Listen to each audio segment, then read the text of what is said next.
is Trish White-Boyd, and I am not a native of Roanoke, but I've been here about 32 years. I'm a small business owner.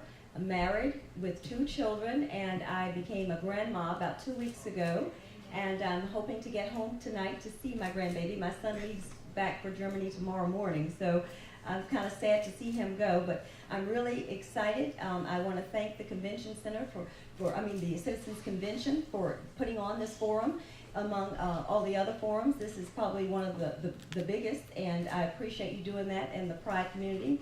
I just want to say that this year's election for mayor and the 3 open city council seats empower us to make a decisive change in the direction for the future of our city. For too long, our local government has been divided in both purpose and direction. It is certainly my hope that this election we can come together and bring fresh ideas to the table and restore the pride and confidence to the city of Roanoke. This certainly cannot be done alone. No one person can do it.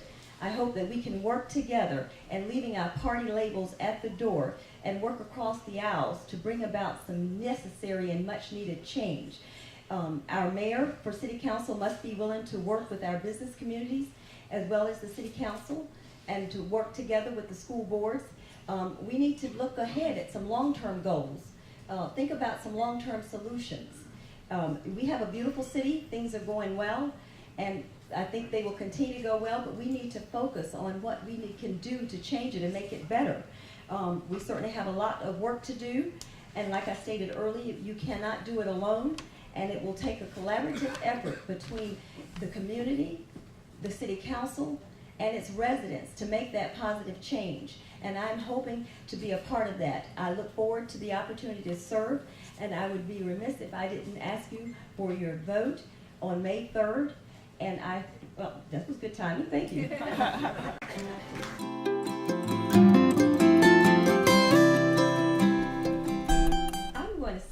I certainly agree with everything everyone has said, especially about keeping a balanced budget, the infrastructure. I mean, really, it's in really bad shape. But one of the things I would like to see happen is changing the election season. I think that, the last municipal election, we had roughly 8,000 voters participate in the last municipal election. When you have a city with 90,000 residents, 62,000 registered voters, and you have 7,000 people vote, you're talking 3-4% of the city's population controlling your local government.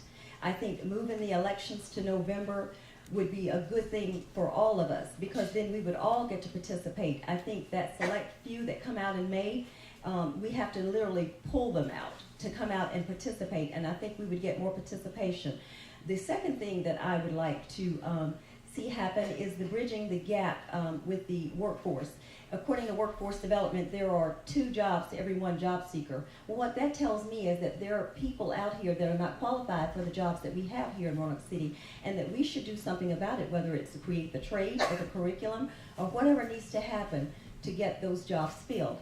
And the third thing I would say is that I agree with the segregation, and that's why my PAC is called One Roanoke United for Trish. Anyone who knows me that has been to my home or been around me, I have a very diverse group of friends. That's the way I think, that's the way I interact, and I think that we can do that in Roanoke. We have the ability to do that, and I would like to see that happen.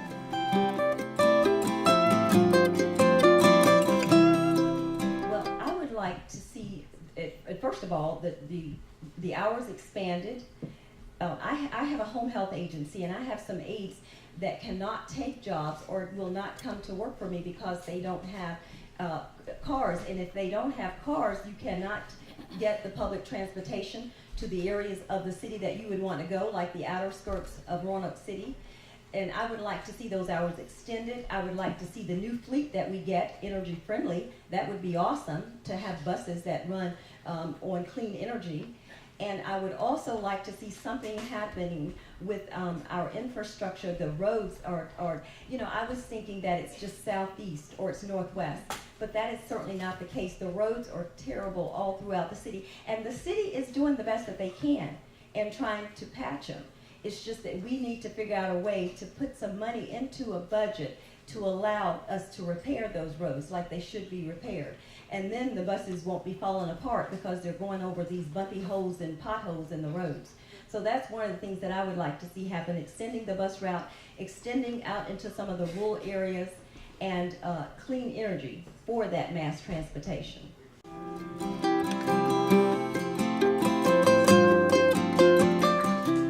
certainly have to agree with all the other candidates about marketing to Amtrak, how beautiful Roanoke is and how many things we have to offer, the rock climbing, and we do have bike trails. I ride them all the time, and the Greenway. We have a really beautiful city here. You know, I talked to a group last week, and I was saying that we have that old slogan here in Virginia. Virginia is for lovers. It's so outdated. It was done, I think, in 1969. You know, why not Virginia the Beautiful for jobs and opportunity? And I agree that downtown is a place for entertainment. I think we've done a wonderful job with that. But I would like to see us go back to the village centers and create neighborhoods so they have some places to go. I remember visiting Jacksonville one year, and my husband and I were enjoying the ocean side, and you go 2 blocks from downtown and you're right in the ghetto. We don't want that for Roanoke City. We want all of Roanoke to be inclusive. We want Roanoke to be beautiful.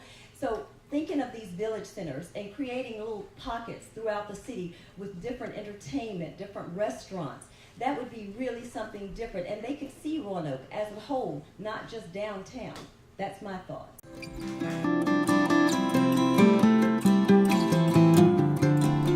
I certainly think that I will do all I can. I worked with immigration reform. I worked with Eddie C. You know Eddie, he was very passionate about that. I was out there with him at Bob Goodlat's office, knocking on his doors.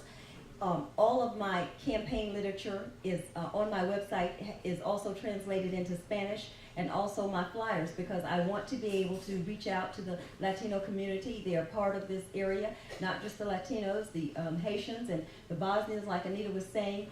I will certainly make a special effort to reach out to all of our diverse community.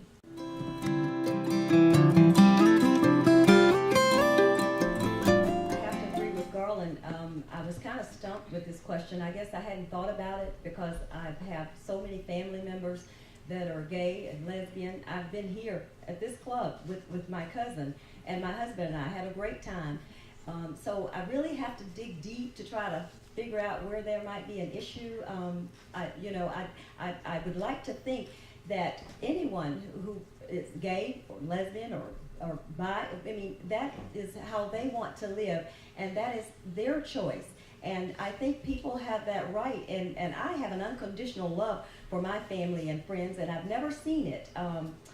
I've just never seen that. I guess I've just been, you know, in a shell somewhere, but I appreciate the question, and I appreciate the opportunity to respond, but I just don't see anybody like that. I think that we're all one person or one people, and we certainly have to respect each other's decisions, and I do. I respect that community. I know that community. I know them well, actually. I have a lot of friends and family, and it's just a way of life for me.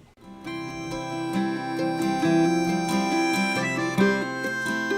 I think Roanoke City has done it.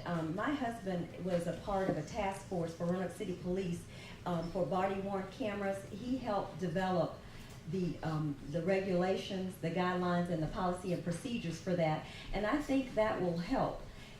You know, unfortunately, we have to have that conversation. As an African American, I've had it with my children, you know, about the hoodies, about how to walk, about how to respond. You know, it's really sad when I talk to some of my counterparts and some of my white friends, and they said, you know, I never knew that you all had that conversation.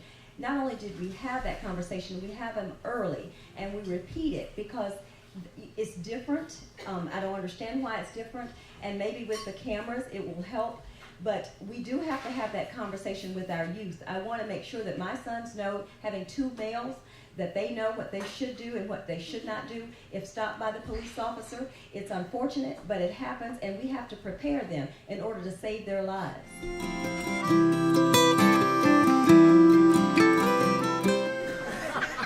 Absolutely, 100%. I mean, really, Planned Parenthood, yes.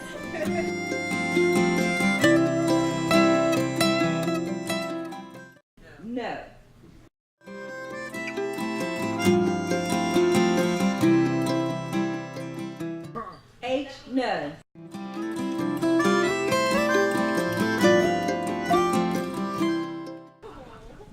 Absolutely.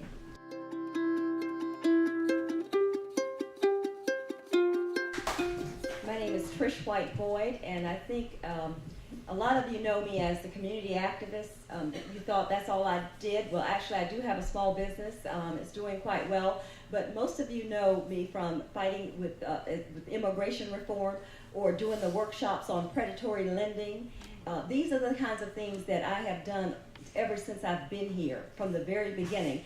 In fact, people didn't know who was running for city council, my husband or me, because we are both involved in our community, trying to make things better, and I will be that ear. I understand knocking on doors. I've knocked doors for just about every candidate that's come through here, trying to get them into office.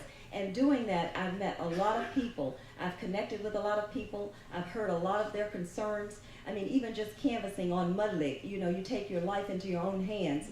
No sidewalks and gutters. These are the sort of things that I would like to see change. And I'm not going to promise this or that, because I don't want eggs thrown at my house a year later, because some of that stuff may or may not happen, just depending on the funding and the budget. But I do promise that I will do my very best. I will listen to you, and I will try to do what I can to make things better for you here in Roanoke City. And I do ask for your vote on May 3rd. Thank you.